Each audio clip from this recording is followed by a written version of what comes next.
to the Quiet Warrior Show, where we help top leaders find their pathway to incredible success and a lifetime of happiness. Here is your host, Tom Dutta, the Quiet Warrior. Warrior, the Quiet Warrior. Everybody, welcome to the Quiet Warrior Show. Tom Dutta like butter, and we are here. Now, live streaming is the next generation of podcasting. We're on Facebook, LinkedIn, YouTube, Twitter. Very happy to announce we've just joined Rumble. Welcome, Dr. Paul Zak. Welcome, Doc. Welcome, Mr. Tom Dutta. Nice to see you. All right, it's great to see you.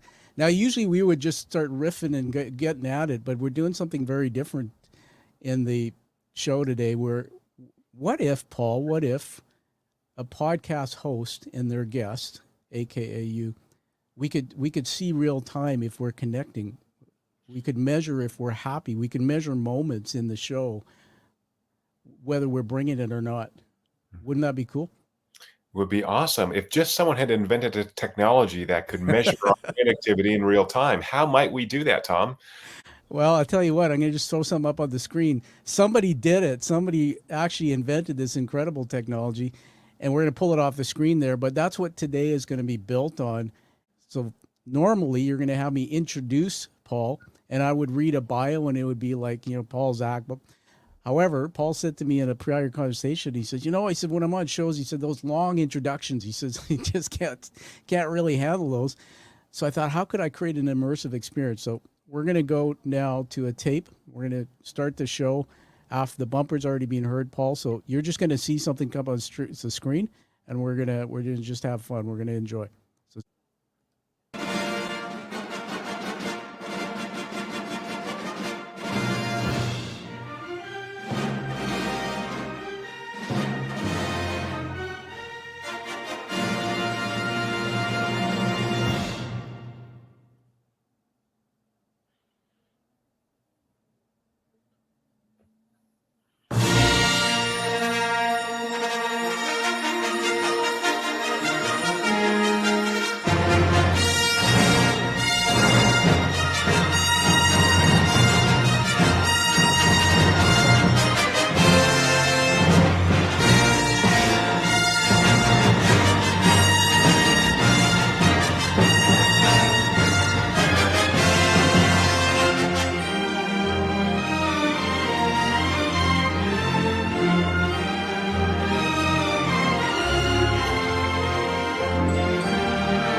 okay.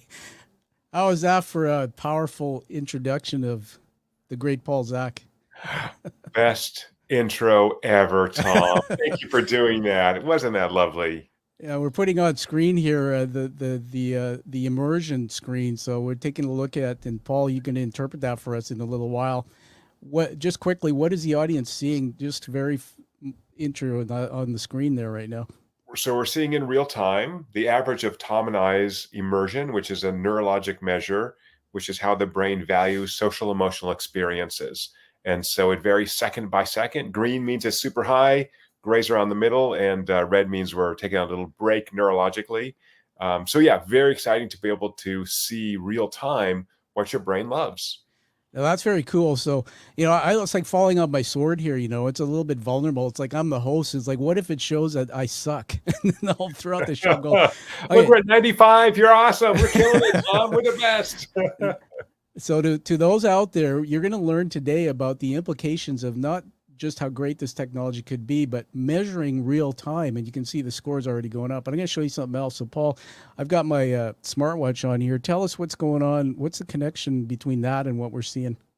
Right. So over many years, with funding primarily from the U.S. taxpayers, U.S. Department of Defense, we were tasked with identifying combinations of signals in the brain that would accurately and consistently predict what people would do after a message or an experience. So we were funded to create a neurologic prediction engine to help soldiers communicate more effectively and reduce conflict.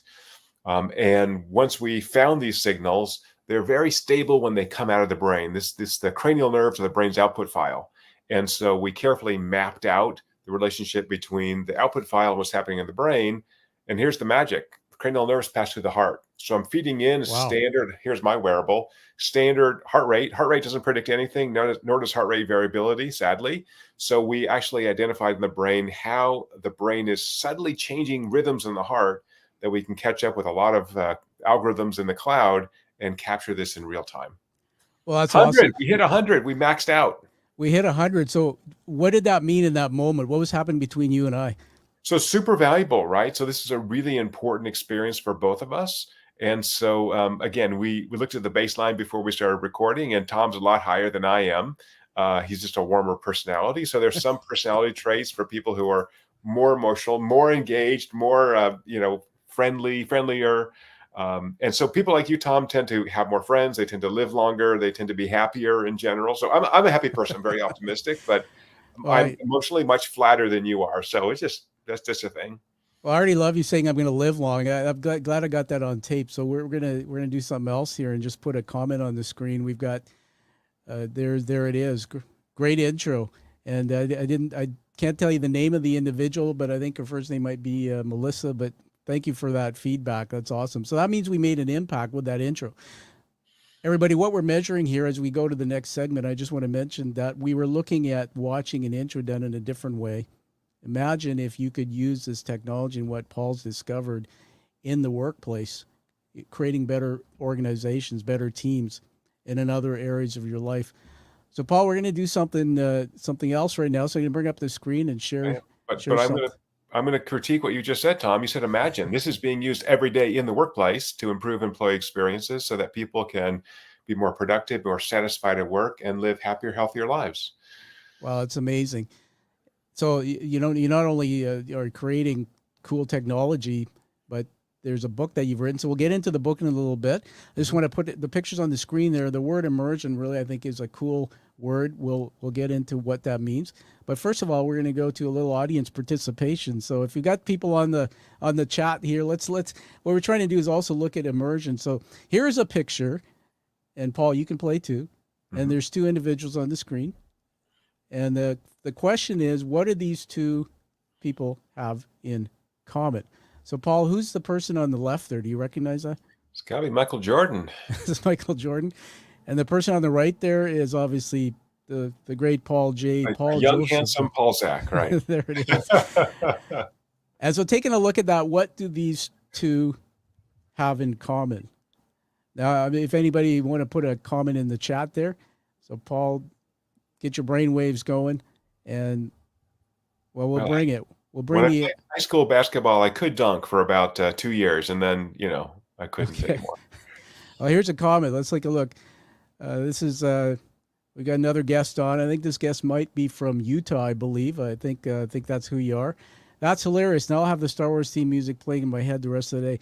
All right, go one step further and tell us, Master Storyteller, what do you think that those two images are telling us? What do they have in common? Just give us a thought, and then I'm going to reveal that to you. At the same time, we're going to have on the screen there the immersion scores.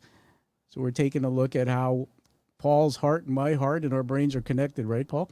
So yeah. So the bottom is the high one is you, Tom, on the bottom, and I'm the lower one. Again, so what's interesting is there are personality differences, right? Some people are just more excitable, more emotional, again, warmer, and that's great. You learn about yourself as well. Awesome. All right. Well, I'm going to basically reveal the answer here, and everybody, you can chime in as you like.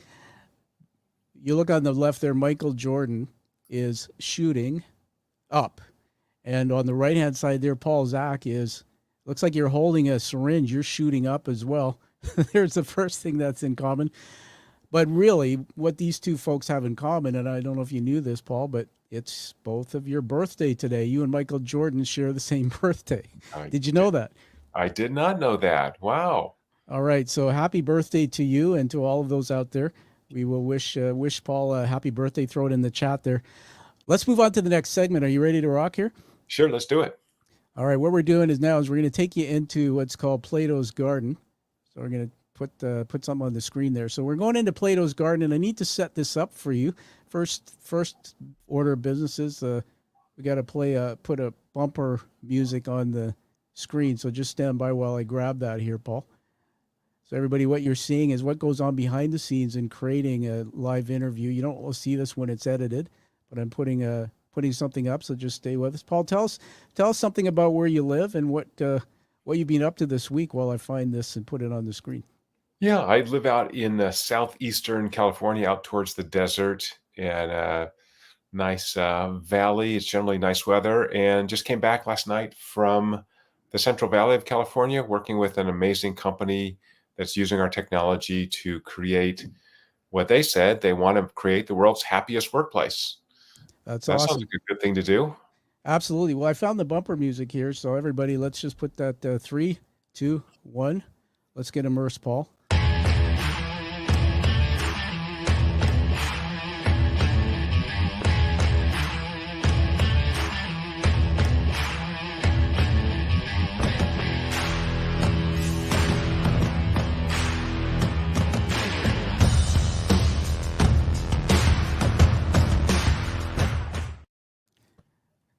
All right, a little bit of an amateur-ish video there. Let me explain this. So we're going into Plato's Garden.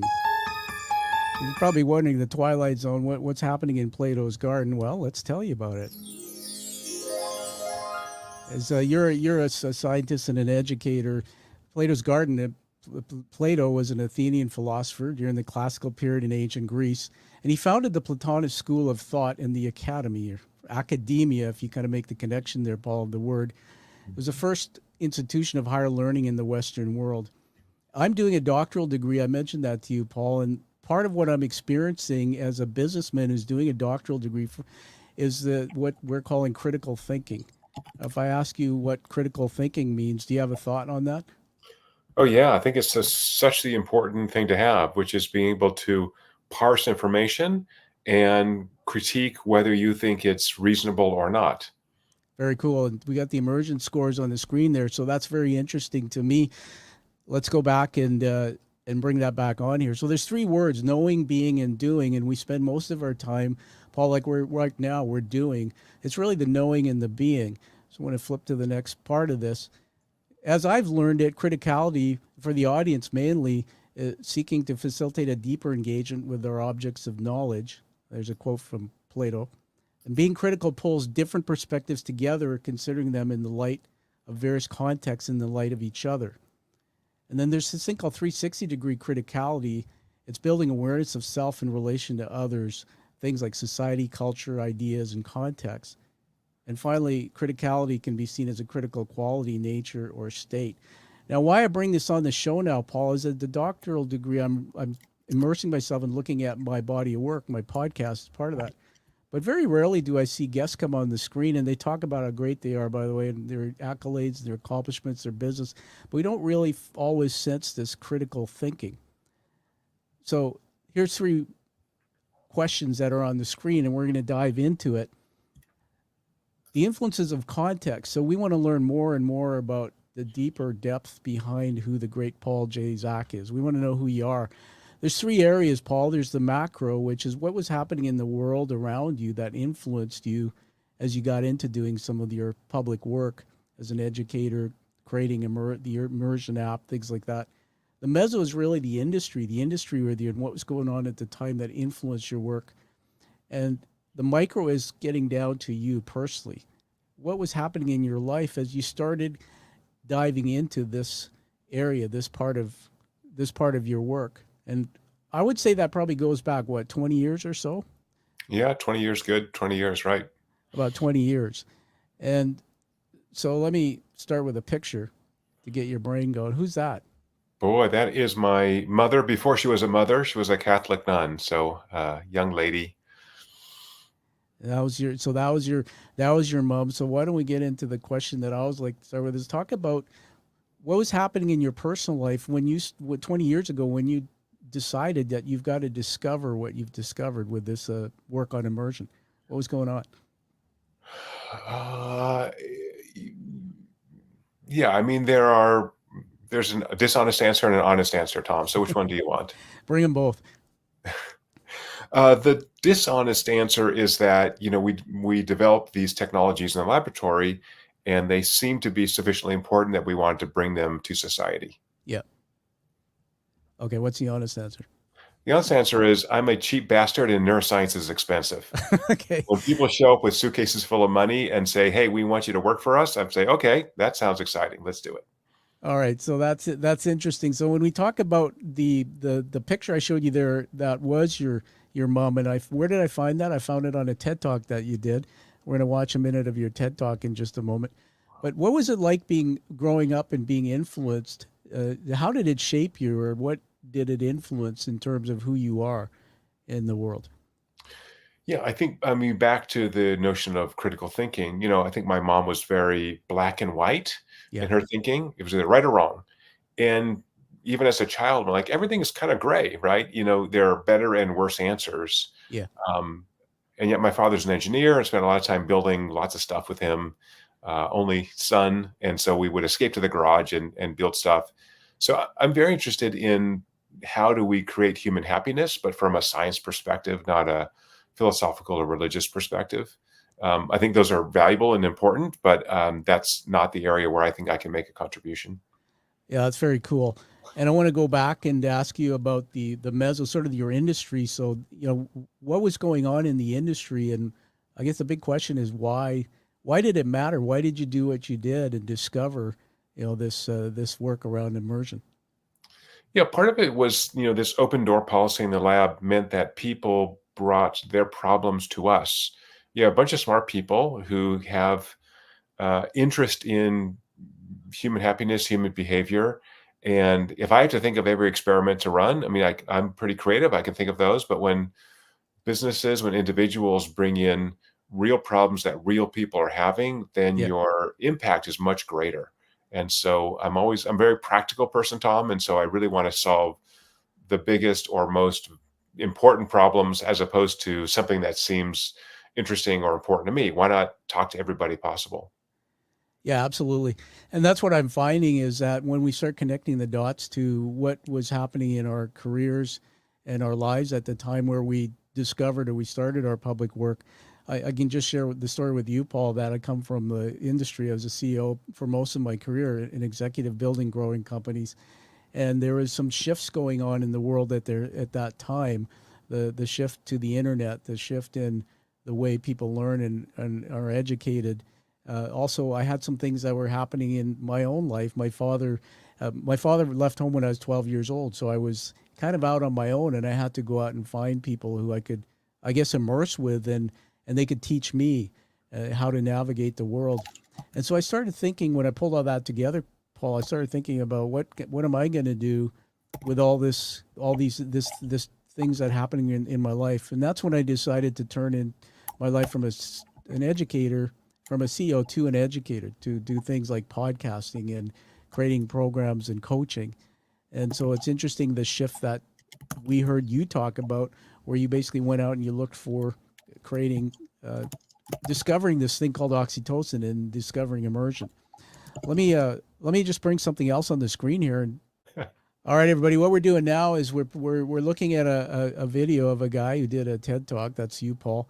Paul, just talk about what happened in that TED Talk. There was a moment there at the beginning, and we'll get that on the screen, where you were talking about oxytocin and the discovery that you made. Just bring us into that. Yeah, as I said, much of my professional work has focused on how we understand the positive parts of human behavior, right? The negative parts are easy to study, fear, aggression.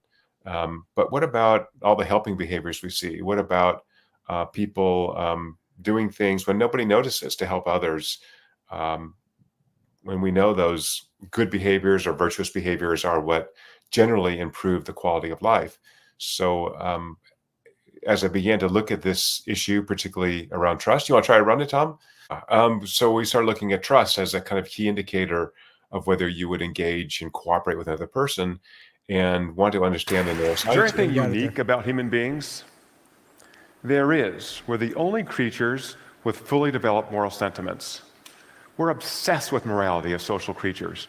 We need to know why people are doing what they're doing. And I personally am obsessed with morality. It's all due to this woman, Sister Mary Maristella, also known as my mom. As an altar boy, I breathed in a lot of incense, and I learned to say phrases in Latin. But I also had time to think about whether my mother's top-down morality applied to everybody. I saw that people who were religious and non-religious were equally obsessed with morality. I thought maybe there's an earthly basis for moral decisions. But I wanted to go further than to say our brains make us moral. I want to know if there's a chemistry of morality. I want to know if there was a moral molecule. After 10 years of experiments, I found it. Oh, would you like to see it? I brought some with me. That's my favorite part. This little syringe contains the moral molecule.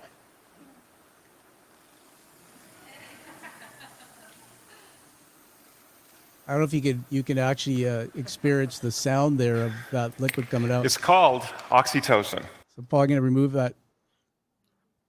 I'm just going to remove that and pause that off the screen, so just stand by. Allowed for toleration of burrow mates. But in humans, was only known to facilitate birth and breastfeeding in women and is released by both sexes during sex. So I had this idea that oxytocin might be the moral molecule. I did what most of us do. I tried it out on some colleagues. All right, Paul, take us into that moment. That was in Scotland, and tell us more about what was going on there. Yeah, so it really is a good question, right? That question that goes back to, Garden of Eden, the nature of good and evil.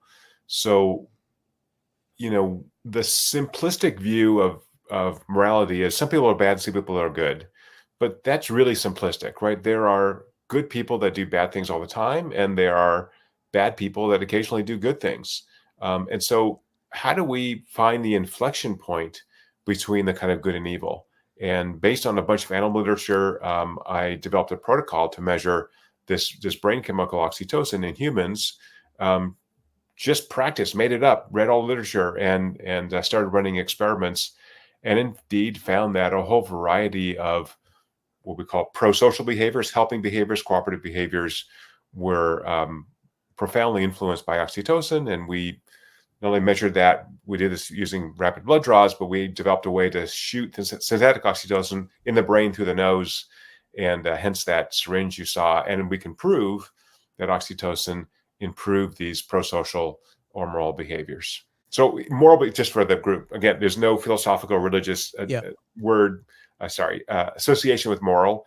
Moral generally means helping behaviors, pro-social behaviors, stuff we would decide as good, and antisocial behaviors are selfish behaviors. I'm taking from you. I'm doing something for myself. I'm stealing, right? So that's the sense in which I'm using the word moral. Yeah, that's awesome. And so, Paul, you wrote that book, Immersion. Do you have a copy of it with you there? I just might, yeah. Yeah. So I wrote a 2012 book called The Moral Molecule, and this is my third book called Immersion. And tell us about the tagline on there. What are you talking about when it says the science of the extraordinary and the source of happiness? Right. So based on the literature on oxytocin and the research we did in the early 2000s, as we continue to understand what creates value for people's lives, one question was, as I mentioned earlier, how do we create a way to measure whether you're getting sufficient neurologic value and whether the experiences we're having are frustrating or mundane or extraordinary? And so in doing this work funded by the US government, we measured multiple signals in the brain, combined them into an overall measure that I've called immersion, which appears to be the brain's valuation mechanism for experiences with social emotional content. So Tom, if I wasn't looking at you and I was drinking my glass of water, Yeah. no increase in immersion. There's not, there's no social emotional component there. But now we're having this conversation. Look, immersion is really high now, 95, 94, right? So we've created this platform so that anybody can measure using our software what the brain loves in real time. Again, the magic is pulling these data from smartwatches and fitness wearables. And that seems to be really important. And the punchline of the book, the happiness part, just to finish the thought, is if you can build your life by having enough extraordinary experiences, these peak immersion moments, Yeah. then you actually can live happier, healthier, and longer. And that's what you're doing right now, Tom, is you are actually having, a much more powerful experience than I have and than I am. So I have to seek out other things that give me more value. But you're getting it from interacting with people on your podcast, which is amazing. Yeah. And again, just tell us what we're seeing on the screen there for those who have just joined us. You see the numbers. It's actually explaining the connection through. I'm monitoring through my. I'm connected through my watch, right? So you can see that there. Right. So it's measuring Tom and I's brain activity in real time for this neurologic state I've called immersion, which captures the value we're getting second by second from chatting with each other and sharing that, I guess, with the world, Tom, right? So Exactly. So would it be fair to say that when you're on podcasts, we talk about media interviewing, let's talk about storytelling. So a lot of what your work is based on is a concept of narrative and storytelling. So talk about that and how that kind of plays into what you're doing with immersion here. Why does it matter? So as we looked at ways to not only create peak immersion moments, but sustain immersion is metabolically costly, and Yeah. the brain wants to get back to baseline. So when we see this immersion state, this peak immersion, the brain is investing a lot of resources in this experience. So the obvious question is, well, how do I sustain long-term peak immersion moments? And we looked at all kinds of stimuli, recorded live in person. And the most effective way to sustain neurologic immersion is by using a narrative arc. So that is storytelling. I introduce characters, I put them in an environment, I create some kind of conflict or tension and see how they resolve that conflict or tension, usually through some emotional state. So they go through some emotional turmoil to resolve this issue. And as social creatures, we are fascinated by the other humans, as I said in my TED Talk. And storytelling is a way to communicate what other humans are doing that could be valuable to ourselves. Yeah, I think that's awesome. And back to the book, Extraordinary Experiences. One of the things I love about the way the book is created or written, the format, and we're going to be rolling out a 5-star review for you later on the show. I'll just show you that. I've read through it, and I've read through it twice. I've got all these sticky marks noted throughout. And creating extraordinary, what I'm thinking about is the whole storytelling narrative of what you said of protagonist, and then an antagonist appears, and there's some kind of danger, and oxytocin. What exactly is happening when oxytocin is released in the brain? What is happening between us at that moment, in those moments?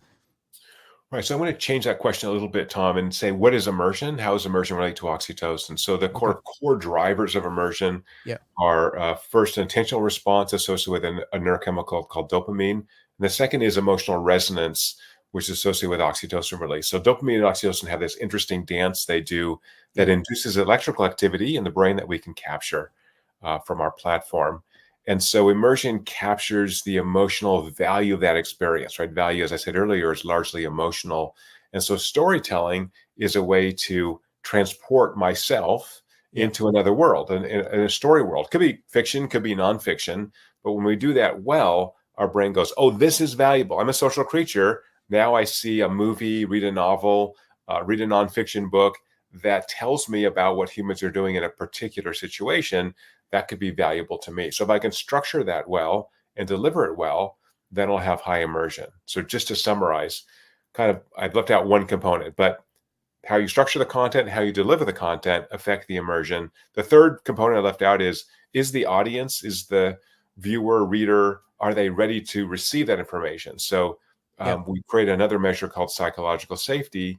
And if that individual cannot actually, has the bandwidth, is comfortable enough to to achieve psychological safety, then they're worried about having to eat or go to the bathroom or what's happening, in the noise downstairs, and they're not going to be able to actually have an immersive experience. They just have their bandwidth is devoted to other things. Yeah, totally. I mean, coming from my experience working in rooms with teams, that psychological safety is a big piece of it. We're going to have a special guest on later in the show, Dr. Elvis Einstein. You're going to meet him for the first time, and I think he's going to talk through that with you about psychological safety, and particularly using what you've created here to creating high performance teams. Let's take a look at what's going on. Have you got that? We can edit this out, but have you got that going there? No problem. So I'm just going to everybody. What's happening here? You can see in the studio. So Paul's got me wired up. So through my watch, I'm going to find the Immersion app, and we'll tell you how you can find that and get a hold of these tools. Yeah, we're going to give you some free tools to use at the end of the show. Okay. So, right Tom, now, in the private chat, I put the code in, and we'll just start measuring again. Okay. So what I'm doing now is I'm going back to the. We'll edit all this out of the final. So I'm going back to the. Let me see if I can show everybody this. So you see, on my phone, it's asking me to put in the code, and Paul sent me a code, so I'm going to put that code in. So it's GHBP BJP GHBJP. Okay, so now I'm hitting a button there, and if you may not be able to see exactly, but I'm holding my phone up on the other camera. We're now connecting, and just tell me if I'm connected yet. I'm going to put the dashboard up. This is what Paul's seeing. This is real time from Paul's desktop from the Immersion app. Looks like we're going again. Looks like we're going. All right, that's very cool. Yeah. So that's how fast it is, how easy it is to start a new data collection. That's very cool. Yeah. Yeah. So I'm gonna do a little commercial here. We actually had your team put together a special offer. So I'm going to put this on the screen, Paul, just for having it in the production. So in the top right corner there, you can see that there is a QR code. And so, Paul, this QR code your team sent me, people can go to that QR code, go to the website, and I think it's going to give them a 20% discount on the actual. It's an offer, so they're going to be able to go there. And how does this connect to the Tuesday app? Is this something connected? Something different? Right. So this is our free consumer product, which is called Tuesday, so that every day can be the best Tuesday of the week. Yeah. And this is an app that uses these data to help you build emotional fitness. So it is the ability to have enough social emotional experiences every day, every week, every month, so that you feel that sense of social connection that builds up our buffering against the bad things that happen in life. And in particular, it is gamified. So you get to level up so that you've got that support system built around you. So we've shown in published research that if you don't have enough social emotional experiences, enough immersion in your life, then you express what looks like depressive symptoms. You have low mood and low energy. And so by having a way to measure that and go, hey, you know what, I should call a friend, or I should play with a dog. The brain's very, as you know, Tom, very blunt. I get social emotional experiences from being in a 2D situation with you.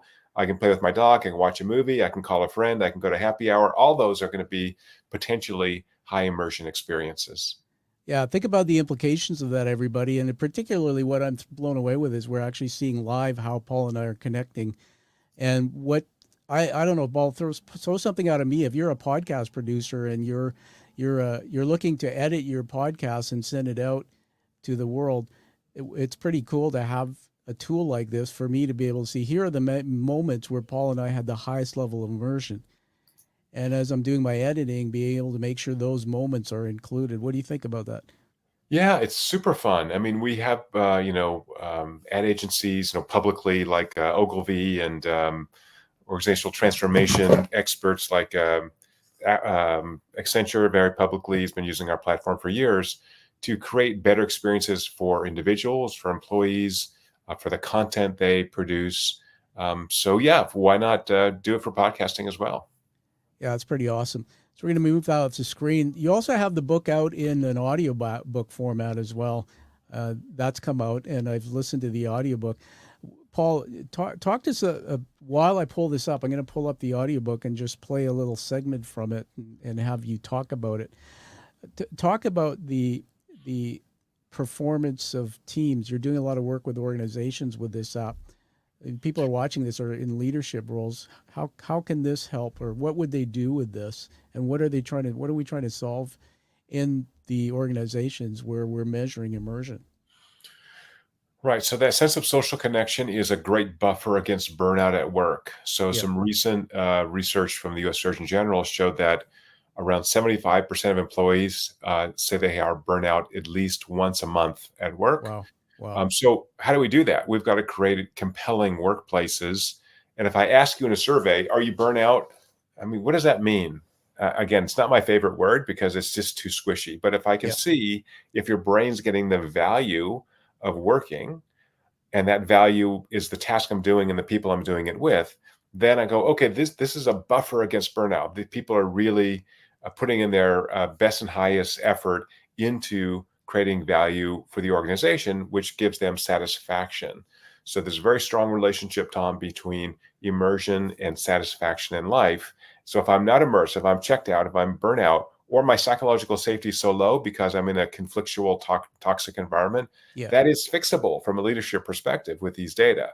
The data are anonymized. You don't know which person you're talking about, but you will see which which departments, which locations are thriving and not thriving. And you can create interventions and know with an objective ROI whether I've actually changed and improved that environment, which is allowing the people to flourish or not. That's very awesome. I just threw up on the screen here while you were talking because one of my passions is mental health, and particularly having gone through a brain injury in 2018, and I've had to move through depression and things like anxiety. But I'm an advocate for this area, particularly in leadership. Look at what's on the screen there, Paul. You've got a lot more statistics than I do, I'm sure, in your research. But this is from the World Health Organization, and I mean, some of the things that might affect mental health. Look at what's on the list there. For those who are listening to the podcast, any insights or thoughts? Tom, I can't read that. The font's too small for me on my screen, but Okay. we do see an increase in loneliness. We see smaller families. Yeah. And so, the basically four things people can control, thank you, that, substantially improve your health span: diet, exercise, sleep. And then the fourth is the richness of your social network. So the first three are easy to measure.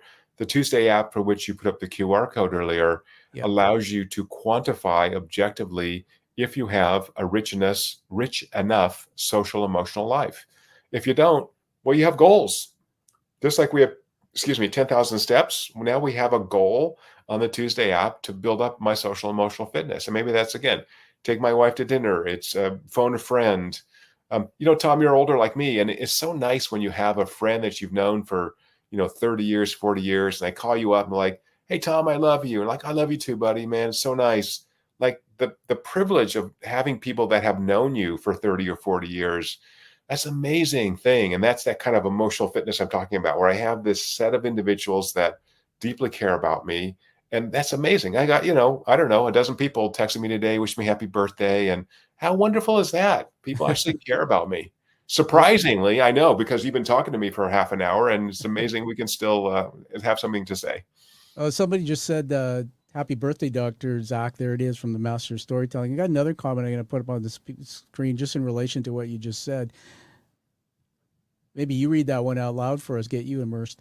Oh, this is one for my friends and colleagues. We spend so much of our time at work. It totally makes sense that all the things on that list contribute to mental health. Yeah. So part of this, thank you, Laura. Part of this is training ourselves at work to be better humans, better colleagues, better teammates, more cooperative. Work is all about service. Ultimately, it's about service to our colleagues and service to our customers. So if I get good at that at work, I carry it out to home. So as you know, Tom, I had an HBR article on trust a couple of years ago, and we showed using representative data from the United States that when you work in a cooperative, happy, compelling workplace, satisfied workplace, your personal life is better. You take fewer sick days. You're more satisfied with your life outside of work. You're a better parent, better spouse, better citizen. So there's a huge win-win space here, but what's missing is measurement, and that's what we're bringing to the table. No, I think it's a breakthrough. I mean, it really is. And everybody, Paul, hold up your book again there and let everybody take a quick look at. We're with the author on the Amazon for not that much money.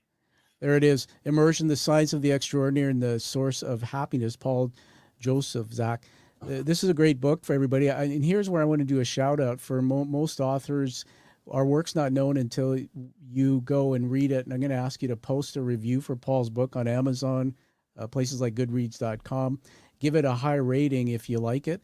Paul, getting back into the book, I'm going to pull up the audiobook now, but just talk at us. Why did you write the book? And tell us about how that came together. That's a good question. For some reason, I have this crazy idea because I spend so much time working with individuals and organizations that there could be more value in just the people I can work with or just the subscribers to the Immersion platform, that maybe there's more general impact I can have in the world. And so you can read the book and learn what we have learned from measuring over 50,000 brains and apply it to your work life, your daily life. And so there's no sense in which you need to buy the software to get value from the book. The book really derives a lot of practical, useful lessons, how to create better marketing, better entertainment, better employee experiences, live a happier life by finding out or measuring the brain activity from many, many people. Yeah, I've just pulled up on the screen there. Audiobooks are fun.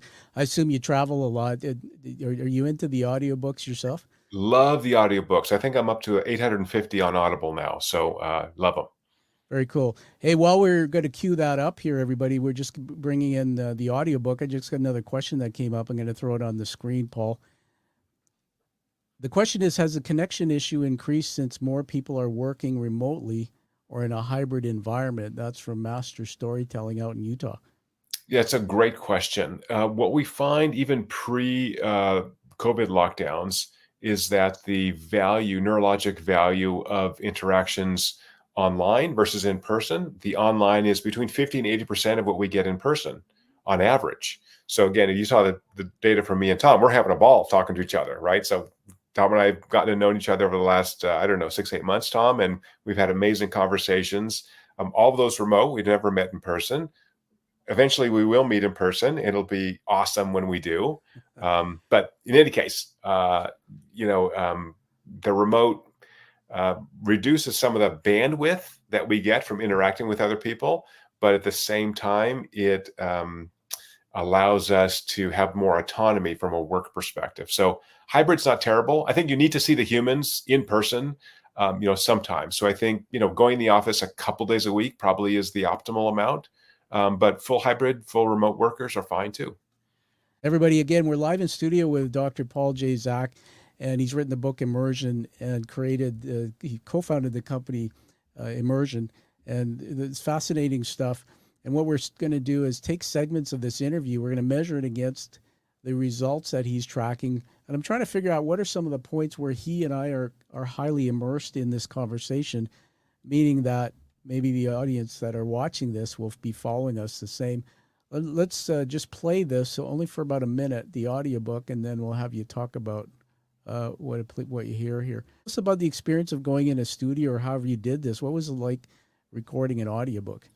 I recorded my first book, The Moral Molecule. This one actually had a wonderful professional voice actor named Rich Miller who actually did it. So much better than me, right? He's a trained, voice performer. So yeah, it's even better.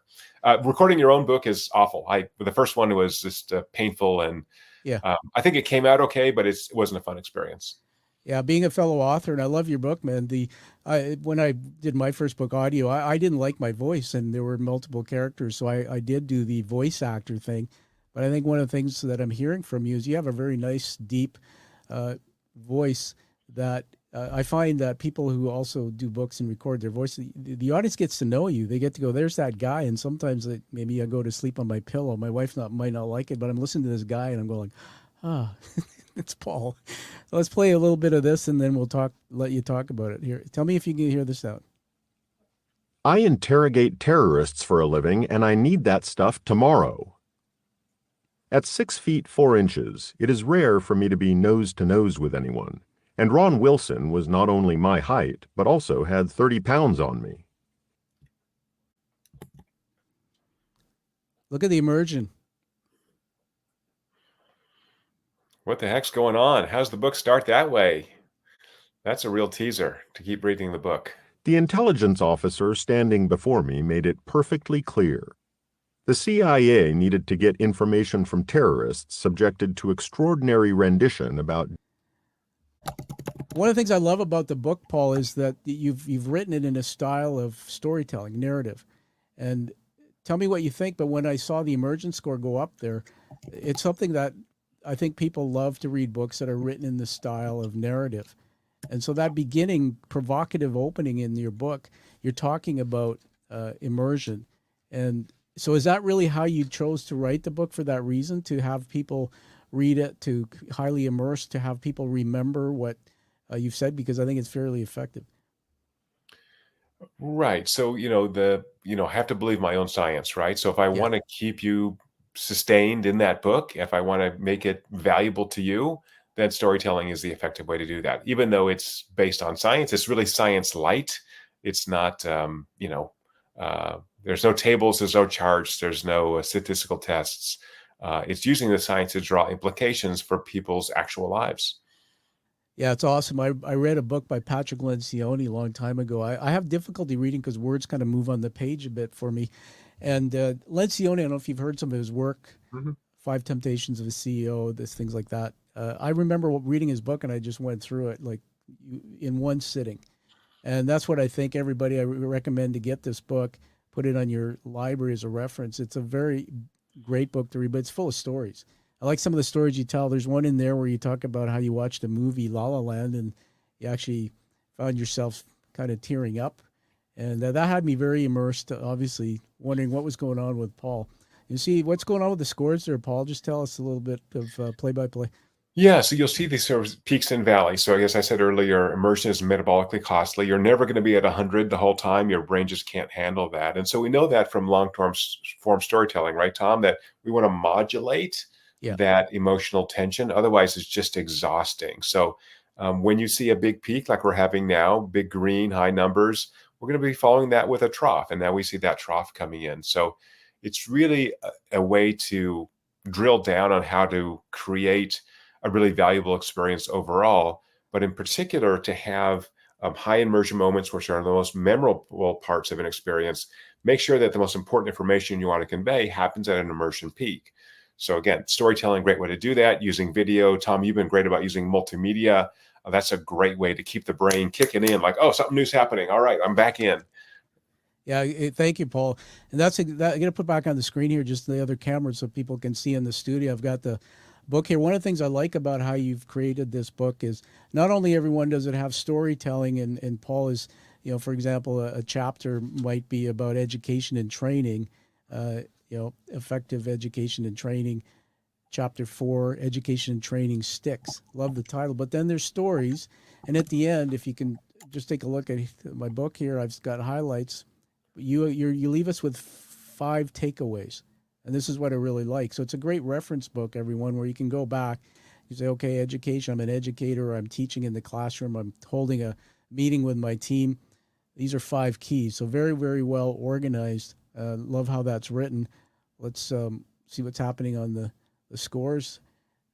All right, so everybody, I'm flashing this up. We're going to edit this in and out, but it's really for the effect of where the final production will be. We're looking at, as we're talking, we're immersed in a conversation, and Paul's monitoring live how we're connected. It's pretty cool. It's actually making me nervous. It's all unconscious, right? So just for readers, again, this is well out of conscious control. So it's coming out of the deep old evolutionary parts of the brain. So either it's a great experience or it's not. And that's why, neuronal activity is uniform across individuals. So if I'm seeing this big metabolic investment I've called immersion, it means it's really valuable to that organism.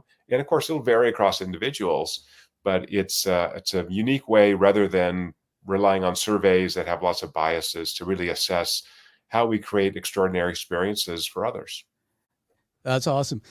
Everybody, just to check in with where we're at with the podcast, we've covered a lot today. We have a couple more segments. And again, we're live with Paul J. Zak, and he's created Immersion in the book, written the book Immersion. Today, we're taking on a journey, and we're actually made seem a little scattered, but we're recording different segments.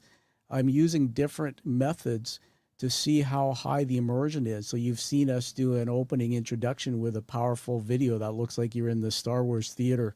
We've talked a bit about mental health. Paul's talked about the book Immersion, and we're talking about things like psychological safety and high performance in the workplace. The TED Talk that you did, really interested in the power of TED Talks. So in reading your book, I'm just going to read this and have you just riff on it and tell me a bit more. But in chapter 6, it talks about TED, something about, I think, TED rules and what makes a TED Talk viral, and especially using the concepts of, a TED speaker trying to immerse their audience. What are some of the key things that you recommend they do? Yeah, I think part of it is so I've been at bazillions of TEDs. One big TED Talk, and I think 4 or 5 TEDx's. So I've got a lot of experience. But I'm terrible to go with, Tom. You don't want to go with me because I'll just critique everybody because I've thought too much about it and measured a lot of it. So the first is don't bury the lead. So a lot of TED Talks are chronological. Yeah. When I was a kid, I did this, and then no, start with the lead, right? So again, you want that brain to really kick in. So start with the most important part, and then backfill with the rest of the story. Put in breadcrumbs like good storytelling. Don't, you're going to lead. Think of a James Bond movie, right? They all start with James Bond, running across a rooftop with bullets flying at his feet, and he saves some damsel in distress, right? That's a hot open, right? So open hot, and then start to fill in the story so that we learn about it, keep them engaged. One of the TED commandments is to show authentic emotion from stage. So that's what we want in good storytelling is real emotion. So if it was a powerful experience, relate that powerful experience. Don't just talk about it, but make sure you're relating in a way that's sufficiently emotional. And then I think the best TED Talks have a real call to action. Yeah. And so, think about, the E in TED is for entertainment. So I want to be entertaining for sure, right? There's a public experience, but I also want to learn something at the end. What can I do with it? So just like in my book, where every chapter has 5 kind of key bullet points, think of having just 1 bullet point, 2 at the most, but not more than 2. Once you've heard my TED Talk, what do I do? Yeah. Thank you for that. And everybody, you can apply, thinking out loud here, you can apply what Paul's taught us or teaching us, not only on screen here, but in the book. If you're a leader and you're delivering a message, or you're making a presentation about a change in strategy, or you're standing in front of a room and the company's not doing well, turn your message into a story. Turn it into a story and highly immerse the audience. And by the way, Paul, storytelling isn't easy to do, is it? It's actually something, I think it's a learned skill. You have to practice it. You have to learn it, correct?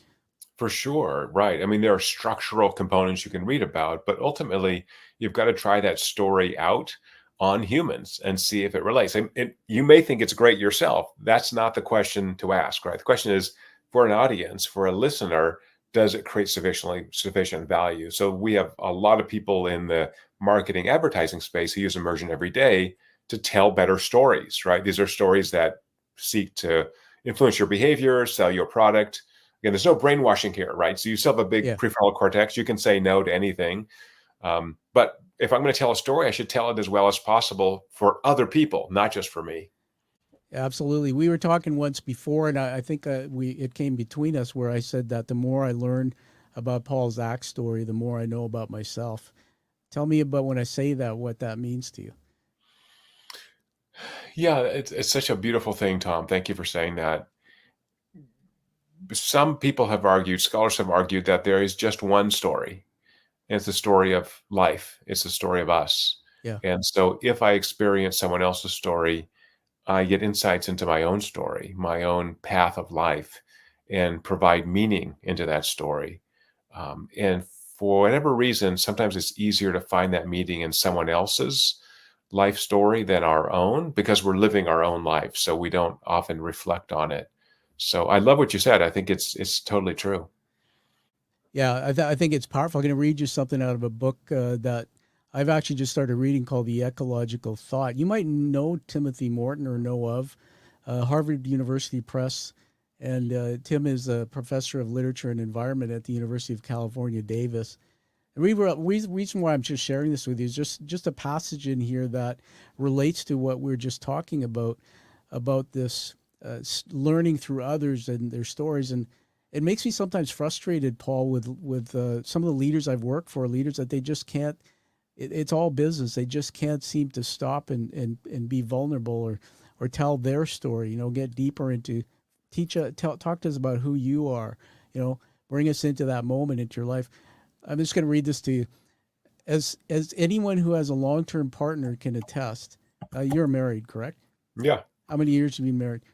27, I guess. Wow, man, that's amazing. Because I'm 28. I made 28 as of January this year. So We're twins.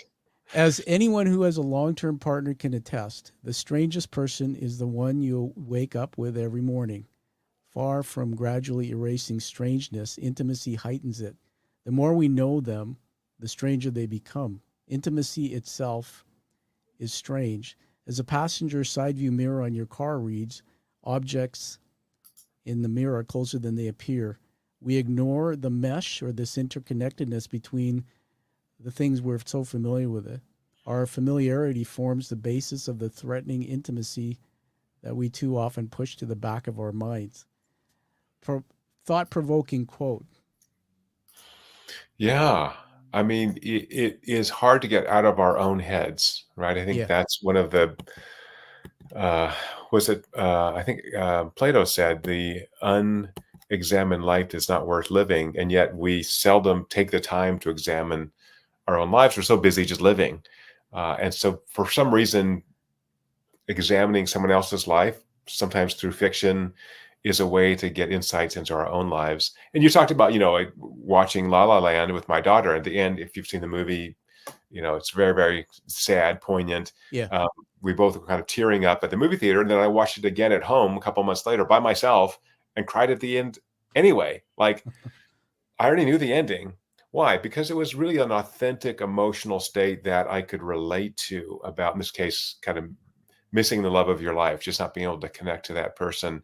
And many of us have had that experience, and it's really beautiful. Now, did it cause me to, I don't know, reevaluate my life? Not really, but I certainly could relate to the experience on screen in a way that if we just talked about it, wouldn't be Yeah. as powerful. Yeah, absolutely. I just flashed up on the screen there again. We're being monitored with live with the immersion tool. Look at the score that's happening there, Paul. Yeah, look at that. So the questions I have in my mind is what I'm looking for here, everyone using what Paul's technology is as a host, is what are those moments in the conversation? And I did that for a reason. I had Paul tell us a little bit of a story. I brought him into a space that was more vulnerable. And it did something to me. I could see that the connection changed, which to me is really what we're doing today.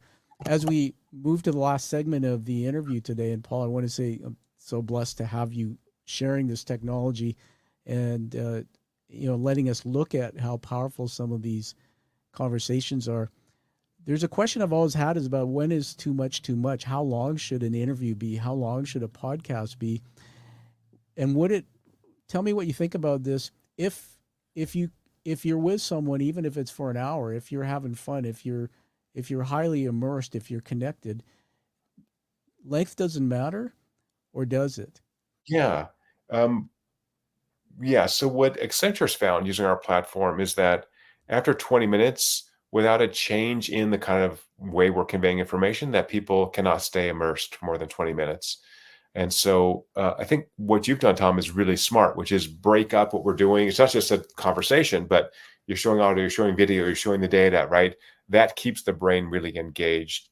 And so, from a storytelling perspective, I think it's shorter, higher impact, higher immersion, take a break for recovery, and then hit it again.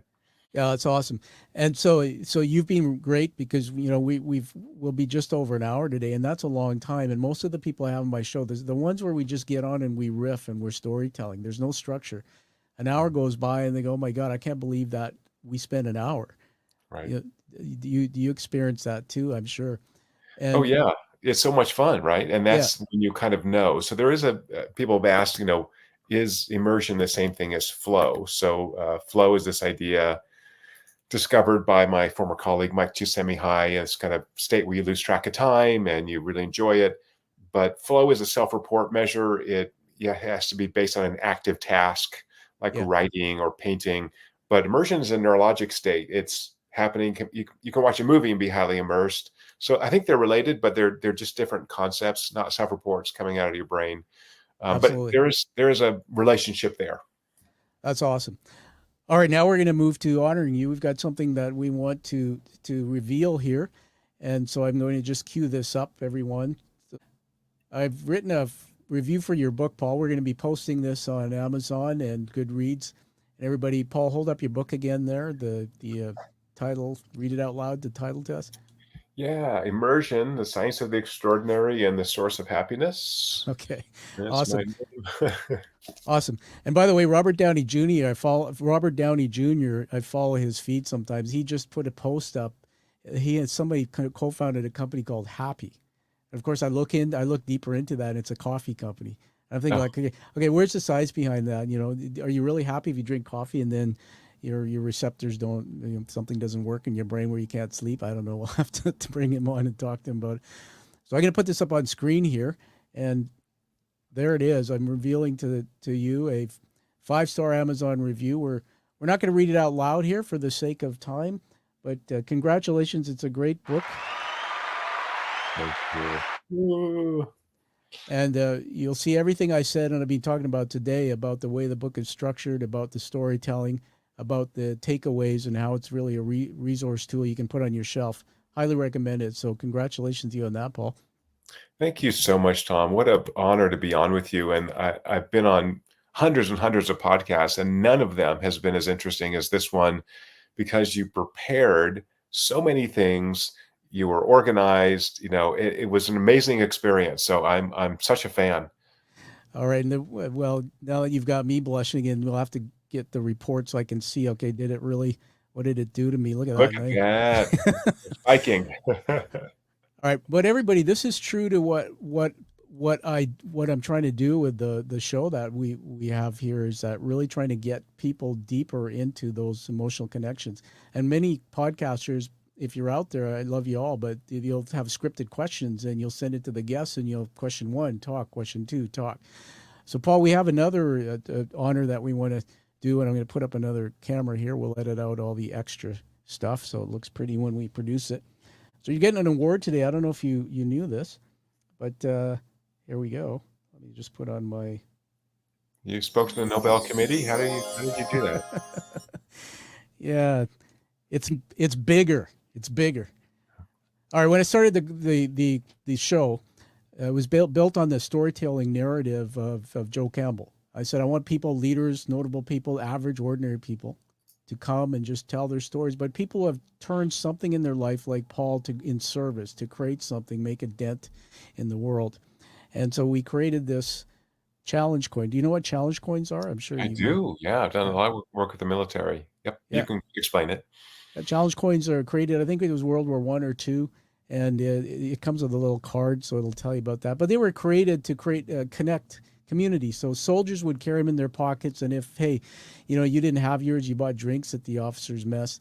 They're used all over the world today, as Paul, you just mentioned, things like first responders, community groups. Alcoholics Anonymous has their own version of coins, and my father was in Alcoholics Anonymous for most of his life, and he passed away a few years ago. The front of the coin, it's hand-painted and minted, is the Quiet Warrior Show, raised letters, but look at the back. It's the actual image of the hero's journey narrative. Oh, wow. Look how intricate that is, right out of Campbell's work. Isn't that amazing? Beautiful. A little known fact that I can share, if I was with you in person, I'd wear a tank top. I actually have that tattooed on my left shoulder. I did it when I was a CEO, and I put it there because I was afraid of what people might say. Today, I'm on stage talking. I say, the hero's journey is not just in me, it's on me. So we want to welcome you to the Quiet Warrior Tribe. You're officially being inducted, and this award will come to you. There's only maybe 30 or 40 a year that go out And we have 260 quiet warriors around the globe now. So welcome to the tribe. Thank you so much, Tom. All right. Now I want to do one more section, and I know I've blown the time here. So are you going to be able to give me another 5 minutes or so? Sure. You good? For you, anything. All right. Well, I'm blushing. So, Paul, I'm going to give you a gift here. I'm going to full screen you while I go and see if I can find Dr. Elvis Einstein. So everybody, we're bringing on, he's my pal. I work with him closely in my company, Create. And he's particularly interested in something you wrote in your book about dogs at work, bringing dogs at work and that whole healthy workplace. I don't know why. I just said to me, he says, I want to get on the show. And I said, well, you can't. He said, well, look, just put me on there. So, but if you had a few minutes just to talk and riff at people, this is where I get to maybe break the immersion score. But I'm going to put you on the spot and just full screen. You just talk at us. We'll capture on the tape anything you want about anything. Teach us something, and I'll get Doc Einstein. I'll probably be back in about 2 or 3 minutes. How's that? That sounds great. So I'm going to talk about, I think, the most important thing you can do to extend your health span, that is to live longer, happier, and healthier. And diet, exercise, sleep, I mentioned that before. The third, the richness of social connections, or the fourth of those, ultimately is about service to others. So we've shown in published research that individuals who are in professions that serve others, people who volunteer, people who donate time or money, have different neurologic responses to other individuals. They are more likely to help, but they have brain responses that make them better social creatures. They have stronger emotional responses to other individuals. And as I said about Tom, he's a very warm person, and warm people are others that people want to be around. And so if you look at the science of longevity, one of the most important parts of that is love. So, right, if you have people you love, if you give love to other people, you can extend your health span. And so the paradox here is, even for people who are the most selfish individuals who want to live longer and healthier, they've got to be of service to other people. And that's part of our deep social nature, that we only thrive when we're around others. So what's the takeaway? Find one person a day to do something nice for. It's easy, right? Some years ago, I started talking to people in elevators. It's really weird to me, from a science perspective, that we have humans in a small box who pretend like the other humans aren't there. I know you're there. I can see you. You can see me. So we start talking to people in elevators and had the most interesting, fun conversations. Occasionally people are freaked out, which is also sort of funny. And, oh, hi, how's it going? Where are you coming in from? Like at a hotel or a conference center or something. So, it doesn't take a lot to connect to others. And so when you have that connection, it's valuable to them, but also valuable to you. You get better at it. So for people who have some difficulty doing that, join a group, volunteer to pull weeds or clear trails or whatever. And it's amazing when I've done things like that, how many people will come up and talk to you and thank you. And, hey, you're volunteering to make our environment a better place. It's so nice. What's your name? Oh, great. So you end up meeting people who, also like you, want to make the world a better place. And I think having that opportunity is an amazing thing. And so we shouldn't squander that opportunity. We should really use it. And the QR code that Tom put up earlier, that has the free download for our emotional fitness app called Tuesday, is a way to assess whether you are getting enough social interactions to maintain your emotional fitness. There's just a explosion of mental health disorders, and part of that's driven by isolation. The people who don't have the person they can call when they're feeling down, or person they can call when they have something exciting happen to them. And so we need those people, and you can cultivate them. Look, there's the QR code. Thank you, Tom, or the elves who pulled that up. So it's free currently for iPhone only. We're building the next version with iPhone and Android now. So in a couple of months, if it's free, why not at least try it, right? If it'll make you healthier and happier, make you a nicer human being, what could be better than that? Hey, there he is, Elvis Einstein, the famous scientist. Hey, how you doing? Good to meet you, Dr. Zach. So, that guy, Tom Dutta, like Butta, we work together. We were over here in the lab, and I always said to him, I said, I want to get back on the screen. He doesn't let me in the studio. He just sort of sits here like he's in control. He says, get over there and do all the research. And I said, well, okay. So I'm really the brains behind what we're doing here. I heard it was your birthday today. Happy birthday, Paul Zakatakalaka. By the way, you look kind of young there. How old are you? Well, you don't have to answer that. But, I got to tell you that my wife there, my Italian wife, Anna, she puts olive oil on her face every night. Can you imagine? I mean, she comes in the bed there. Sometimes I just want to pour gin on her and drink her up. But, no, I just wanted to talk to you for a few minutes. Tom said I can do this part about, there's a chapter in your book that talks about, I think it's chapter 4 or 5 or 25 or 3.2. I know I lost all track there. Shiny objects, just my head doesn't stay. But I'm wired up too. He's got me on that thing, immersion thing you got. Yeah. Your track tribe. But I got two questions. One is dogs at work increase cooperation and happiness. Oh, you want to meet my dog? Okay, Yes. we're gonna introduce you to. All There right. he is. His name's Wrinkles. So say Rinky hi Dink. to Dr. Paul Zach. What's that? All right. Yeah, he wants me to say. He wanted me to tell you something. But all right, here's what. You ready? He said, "Hey, Paul, give me some skin. Give me some skin." I gotta tell you, Tom Dutta like Butter there, my master, my other master. He's a great guy. He runs the Quiet Warrior show. He's CEO, runs his own. But you know what?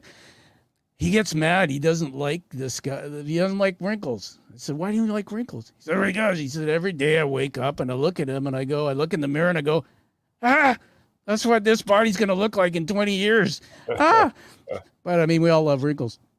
Anyway, just talk to us about that. Everybody wants to know dogs at work. And, do you go to work? Do you stay at home? This whole COVID thing, just tell us a little bit about what you think. Yes, we've done research on animal-human interactions, and what we found is that dogs are more effective at reducing stress in humans, at facilitating immersion. Look at the score. Humans. Yeah. So, it's a great brain hack. Again, the book is full of brain hacks.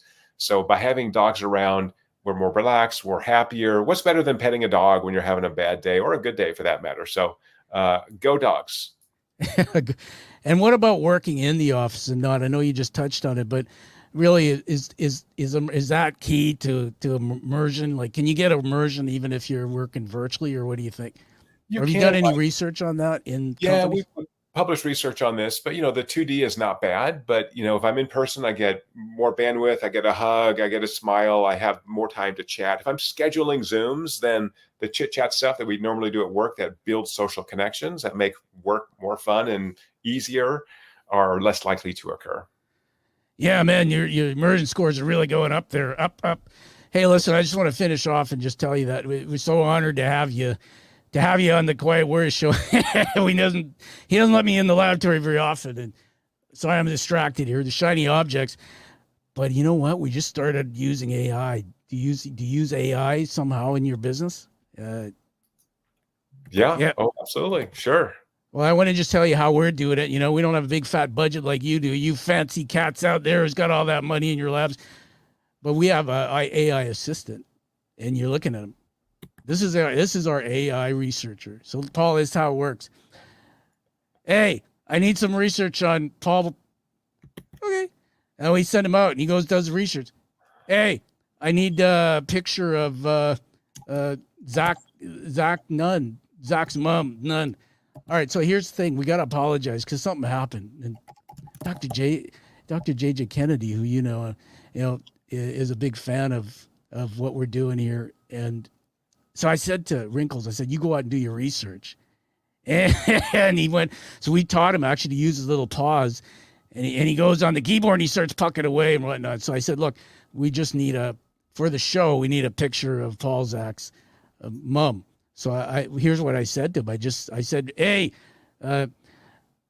Zach mom. So he typed it in and That's what we got. We still have work to do. We still have work to do. Never know. Anyway, I almost made the show, and Tom Dutta like butter there would have been really angry. But you see what you did there? We didn't want. That's a black nun, not Zach's mom. Anyway, hey, Dr. Paul Zach, it's just amazing having you riffing with me here. You'll probably be working with us more and more in the future. But just want to say that Tom Dutta like butter. He's the real deal here, and I'm glad he let you in the studio. So I can just go back and get him now. We'll put you back on the screen for a minute. Tell us while you're on there where we can get a hold of your book. Where we can get a hold of you. And I know you do a lot of speaking and stuff. All right. So Will do. Thanks for all that. Talk to you. Yeah. So feel free to contact me on the crawler there. You can see my personal website, my company website. Happy to engage with you if you've got additional questions. You can go to besttuesdayever.com to learn more about our free emotional fitness app that you can use to extend your health span. And I'll keep talking. We're waiting for Tom to come back. So for people still listening, thanks for joining. Very, very nice of you. It was a real pleasure. And that Tom Dutta guy, he's a character. Well, I just want to get a cup of water there. What did you meet him? What do you think? Man, Elvis, what a character. So I know you have a research lab in your basement. So he said you don't let him out much, but he seemed happy to be back on screen. Well, I told him, Paul, I said, look, because he did this stupid thing. Like we were doing some research. We have an AI assistant, Wrinkles, and he came up with a horrific picture that would have ruined the whole thing. And I said, if you tell Paul about that, you're fired. So I hope he didn't go there and tell you about it. But Paul, let's be real as we wrap up here. I'm going to put on the screen here again. You've been tracking us live with your technology, looking at immersion scores. And so I want to just give you a final honoring here. Everybody, when I think about Paul Zach, I don't script this. There's 4 words, leadership words I'm going to attach as his interview. One is a maven. This man, if you're looking for information, work, research on the topic of immersion, Paul Zach's the one. Number 2 is love. I don't know if people know, Paul, but you were on a show once. They call you the love doctor. I think it was a dating game or something. And there are people who, when we listen to you and we listen to your work, and I understand at the break you were talking about mental health and things, it comes out of you. You light me up, and you're just a man who is full of that love. And I think it comes from being raised by a great mom like yours. So I want to thank you for that. 3 is leadership. You're not only trailblazing, but you're providing leadership in a space that has never been done before, and I think it's going to impact, it's going to change the world. And number 4 is just fun. I mean, nobody would stay on this long with me doing these crazy things, but I asked for your permission. So thank you for being on the show today, Paul. It's been awesome. It's been so much fun, Tom. Thank you for making it awesome. All right. So everybody, we're just going to bring something up on the screen here for a minute. So stay with us for a moment. Paul, just stand by.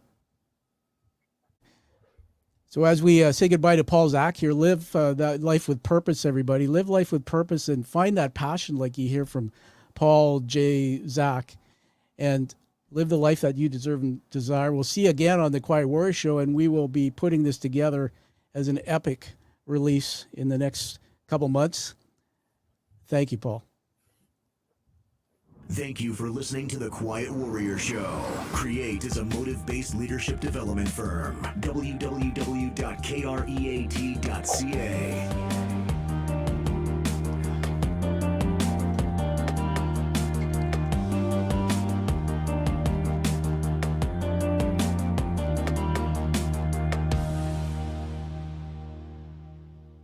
All right, stand by. We're going to take us offline here.